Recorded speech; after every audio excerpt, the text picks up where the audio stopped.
Muy buenas tardes a todos. Son las 4:20 hora Bogotá. Hace un par de segundos se cerró la sesión en Estados Unidos, exactamente hace 20 minutos. Y bueno, como ya saben y como es usual, todos los viernes al final de la semana hacemos nuestro seminario de cierre semanal del mercado. El día de hoy me gustaría comenzar hablando un poco las principales variaciones en renta variable.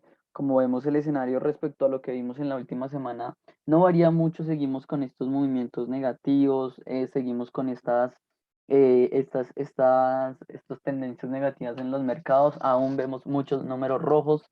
Si nos vamos a el continente americano, vemos que el aumento de la volatilidad es clave, y como lo sabemos, la volatilidad es inversa a la rentabilidad en Estados Unidos. Es como la relación, es una relación que funciona muy bien, y en general lo que obtenemos son movimientos bastante negativos para el Nasdaq, que cae bastante fuerte, igualmente seguidos por el Russell 2000, en menor proporción para el Dow Jones, perdón, y para el S&P 500, pero en general movimientos bajistas bastante fuertes para Estados Unidos. El resto del continente americano, específicamente para México y Brasil, se mantiene con unas cuotas ligeramente positivas. Si nos vamos al escenario de Asia, inclusive podemos ver que es aún más negativo que en Estados Unidos, sobre todo por el indicador chino, casi que corrigió un 5%, mientras que tuvimos pérdidas un poco más controladas para el indicador australiano y para el japonés. Si nos vamos a Europa, tuvimos un movimiento correctivo que depende en qué zona estemos. No fue tan fuerte como en Asia y como en América, pero es un movimiento correctivo importante. Tuvimos, digamos que un movimiento especialmente negativo para el indicador ruso y para el indicador neozelandés, eh, pero en menor medida tuvimos pues movimientos correctivos, por ejemplo, para el austriaco, para el DAX alemán, para el para el francés y para el del Reino Unido.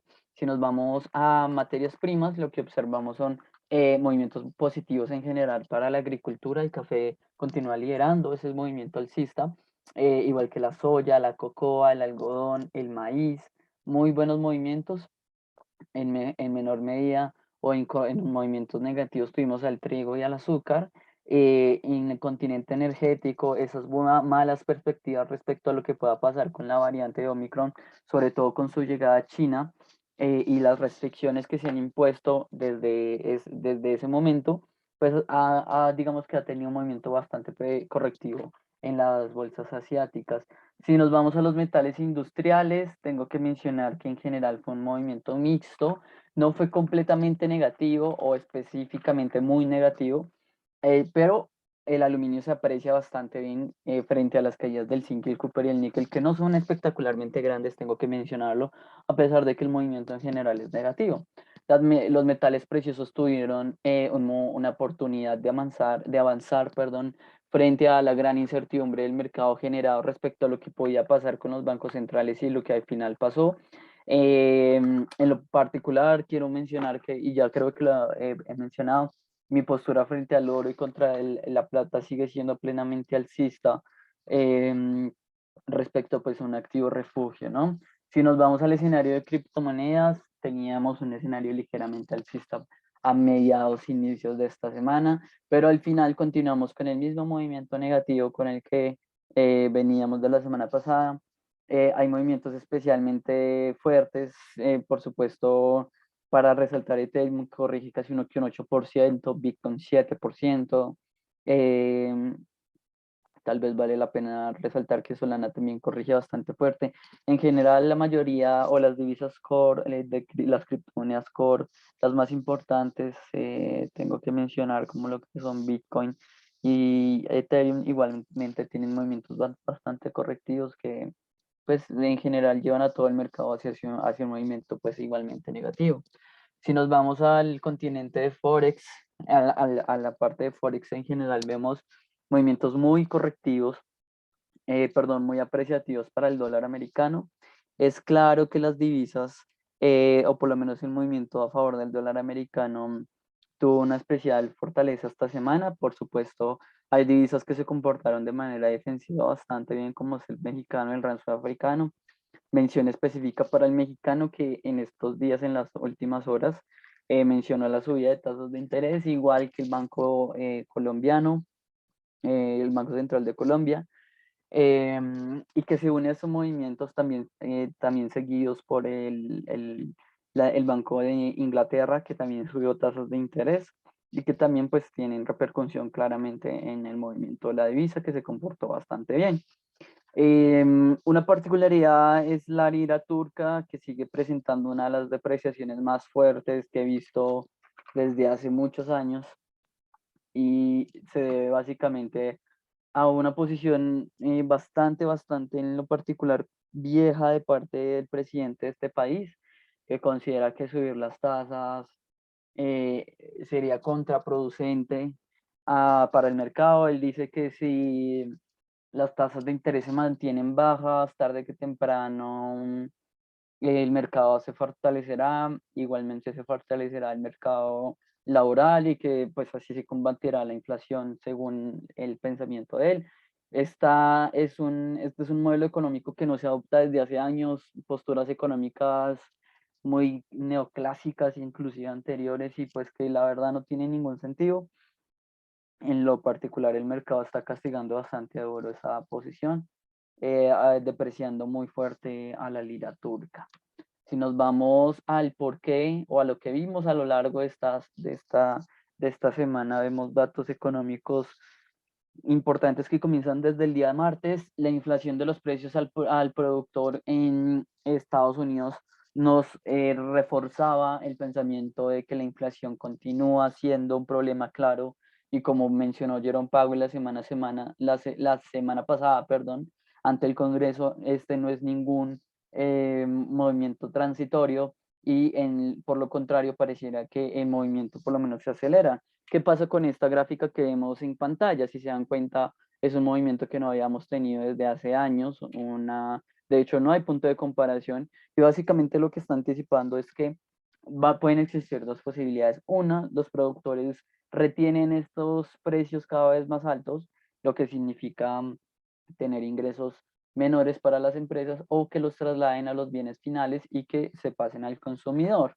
De cualquier manera, esto es contraproducente para la economía, y este es un indicador que nos refuerza el pensamiento de que la inflación tiene más sentido de crecer que tener una posición de bajista.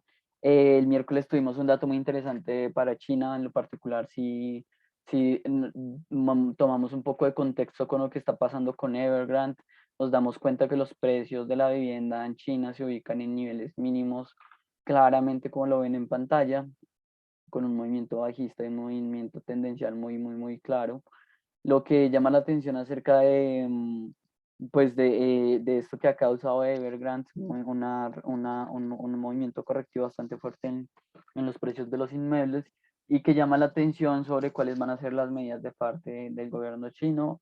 Ellos ya han mencionado que su apoyo total sobre el gobierno, no tienen ningún incentivo a apoyar a la empresa como tal, a Evergrande, sino su objetivo es apoyar específicamente a el mercado, es decir, a cualquier falta de liquidez o cualquier, digamos, qué tipo de financiación a favor pues, del crecimiento económico. El resto de datos de producción industrial y ventas minoristas no son específicamente negativos, pero tampoco son los mejores. Si nos vamos al jueves, esto fue básicamente el día que se dio la decisión de política monetaria del Banco Central Europeo, que la verdad no sorprendió para nada. Ya se estaba esperando esa postura muy fuerte de parte de Christine Lagarde. Antes de eso me gustaría mencionar, pues hacer un resumen breve de las decisiones de política monetaria de la FED.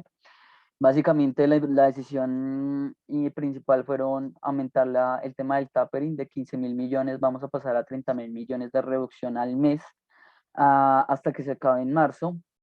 Y básicamente una reflexión interesante, y es que una de las entrevistadoras, cuando Jerome Powell da la conferencia de prensa, menciona que por qué si la inflación es un tema tan importante, y que hay que tenerle cuidado porque no retira de una vez la compra.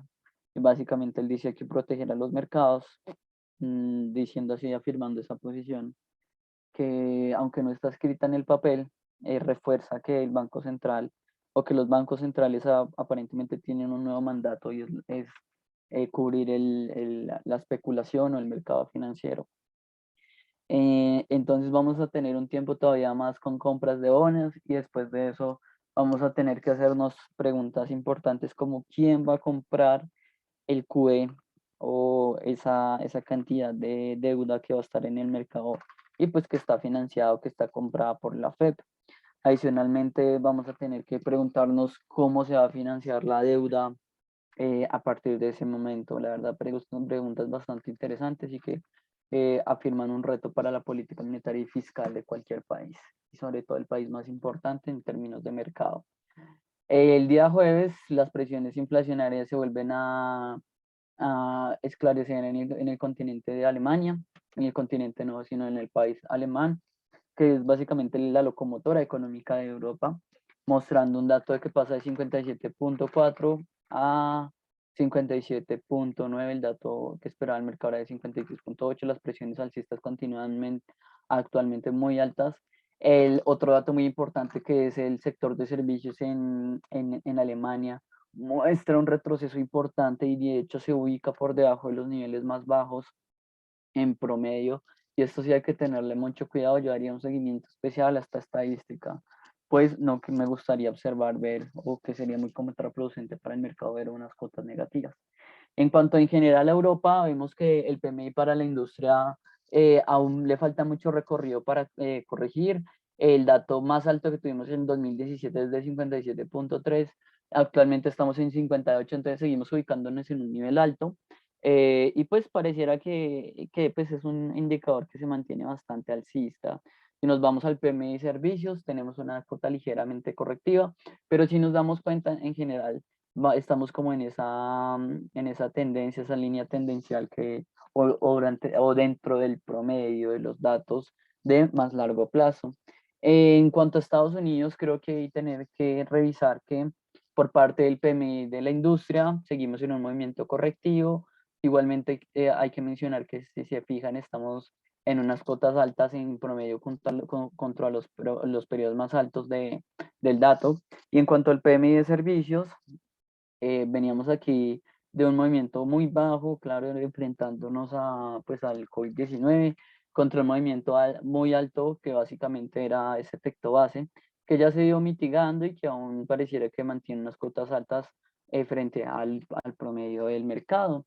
El día viernes, el día de hoy, tuvimos datos muy interesantes para la inflación en Alemania, PPI que se acelera de 18.4 a 19.2, bastante fuertes las presiones inflacionarias. Una es la reflexión, es igual a la que nombraba a principios de la revisión de estos datos. Y finalmente, uno de los datos más importantes de esta semana, la inflación en Europa se ubica en 4.9, de 4.1 avanza casi que un 1% porcentual, mostrando y dándole ese mensaje a Christine Lagarde de que la inflación no tiene nada de transitorio y que en lo personal ya es hora de tomar decisiones más fuertes de las que se han venido tomando, inclusive después de la última reunión. Eso es todo por el resumen semanal. Espero que tengan una muy buena jornada y que tengan un muy buen fin de semana. Hasta luego y nos vemos el día lunes con nuestra apertura en vivo del mercado. Un saludo.